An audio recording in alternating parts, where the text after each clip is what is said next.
So you might have a situation where, say you've just started collection before here. So almost all of these things are sort of in a fault.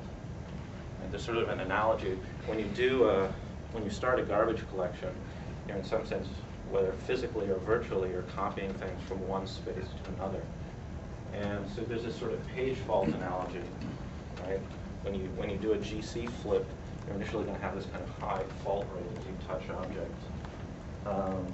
So initially you have all of these faults, and then over time, it happens less often.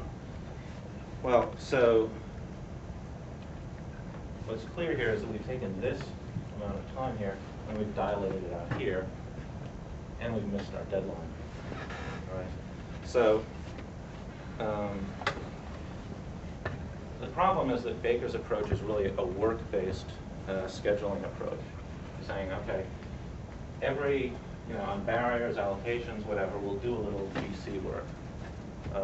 But the problem is if these operations are very closely spaced together, then for our small constant k, you might have utilization drop to 1 over k. And so if k is 20, which is still pretty damn good, you're going to have 5% utilization, which is not very good. So metronome uses time-based scheduling, and it's very simple.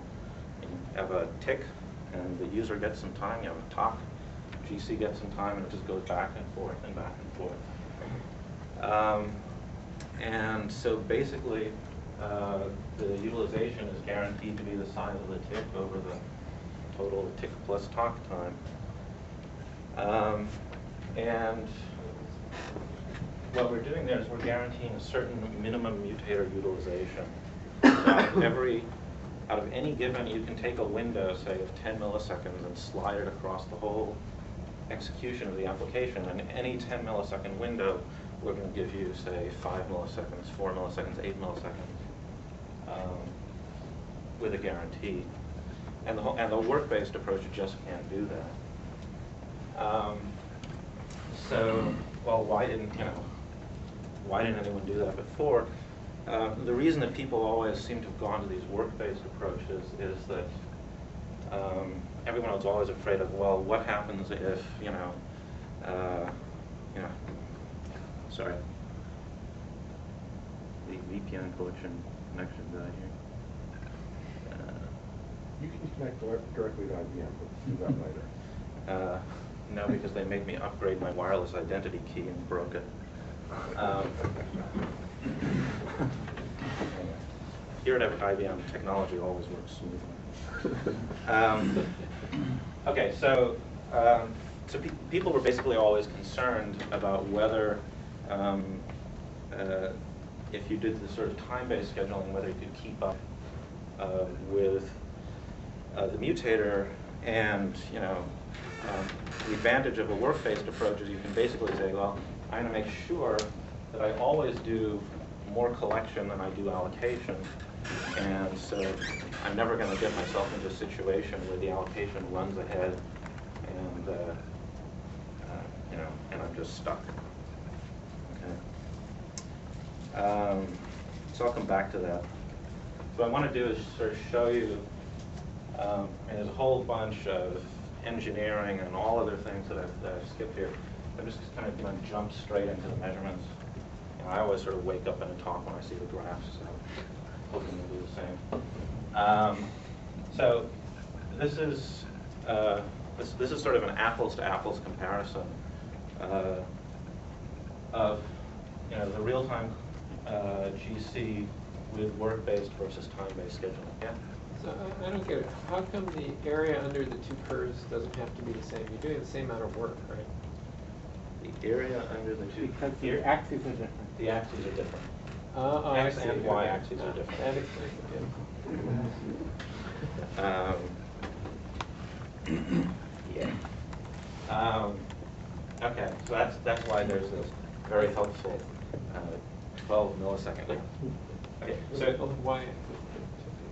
Anyway, yeah, Y. this is 50 and then 60. Okay, so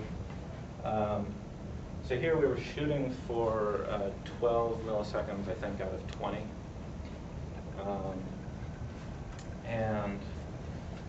So in the work-based, and so this is the target, and you can see that the vast majority of the pauses are actually shorter than we required them to be.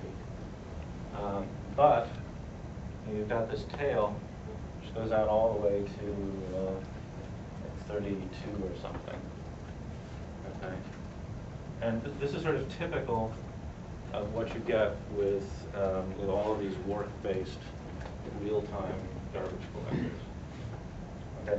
On the other hand, in metronome, what you get basically this enormous spike exactly where we were shooting for. We have some overruns here. Part of that is just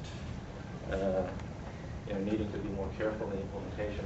A lot of it actually has to do with just limited access to very precise timing information. And then there's a few things here where we had to bail out early for various reasons, or there just wasn't enough work in the shop or whatever. But to a first approximation, we're always hitting the target, and within some small tolerance, we've got zero tail. And I don't think any other real-time, quote-unquote, real-time DC can make that claim.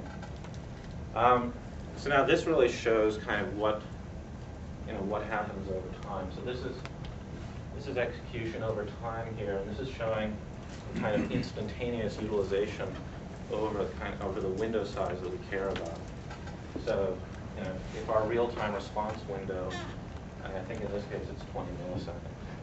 So this is showing the utilization of the MMU out of 20 milliseconds that we're getting over time here.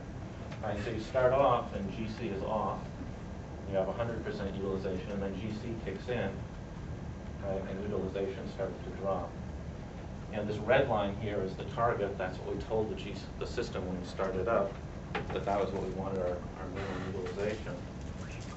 And you can see that with the metronome scheduling, we're just almost all we're pretty much hitting it. And you've got something that's very much like a square wave.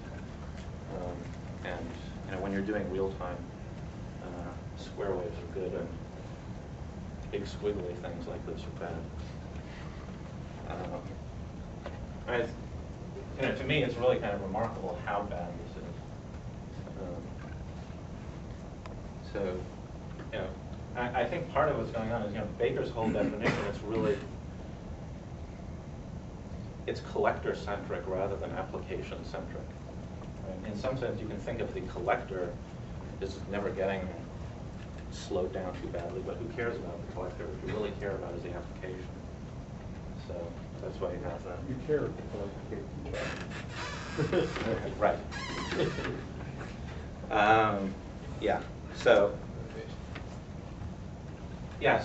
as I said before, the reason that people have tended towards this work-based approach is for that very reason. So first thing is, so this graph shows memory utilization over time. Okay, and the solid line is the time-based scheduling. The dashed line is the work-based scheduling.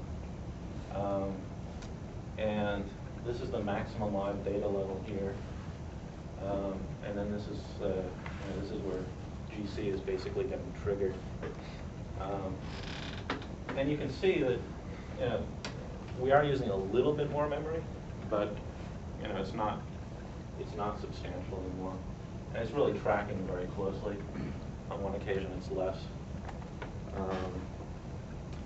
So this is sort of a qualitative, experiential evidence that this isn't a problem. Do you have a question? So so Baker basically proved or had some kind of analytic result that showed that he'd never get outrun by the mutator. Do you have anything similar? Yes. Well, so that's basically just based on this idea that you say, well, every time I allocate 1K, I collect 2K. Right. Right.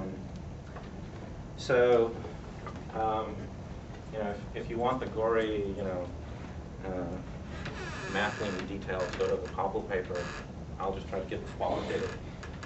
So, the way this system gets controlled, so basically we think of it as, you know, it's a single program comprising the mutator and the collector. Okay, and so the collector, to a first order, we characterize by this collection rate R. You know, I can collect so many megabytes per second. And the mutator we characterize as having some maximum live memory. Right, so that's the sort of base amount of memory that it's going to need at all times. And then it has some allocation rate, but the allocation rate is specified over a time interval, the length of the garbage collection. Okay.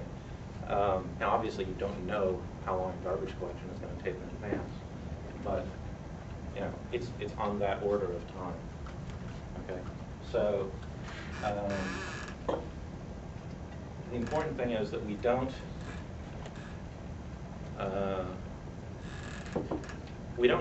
need to worry about an instantaneous allocation rate spike. Okay. What's of a concern to us, right? Because why do you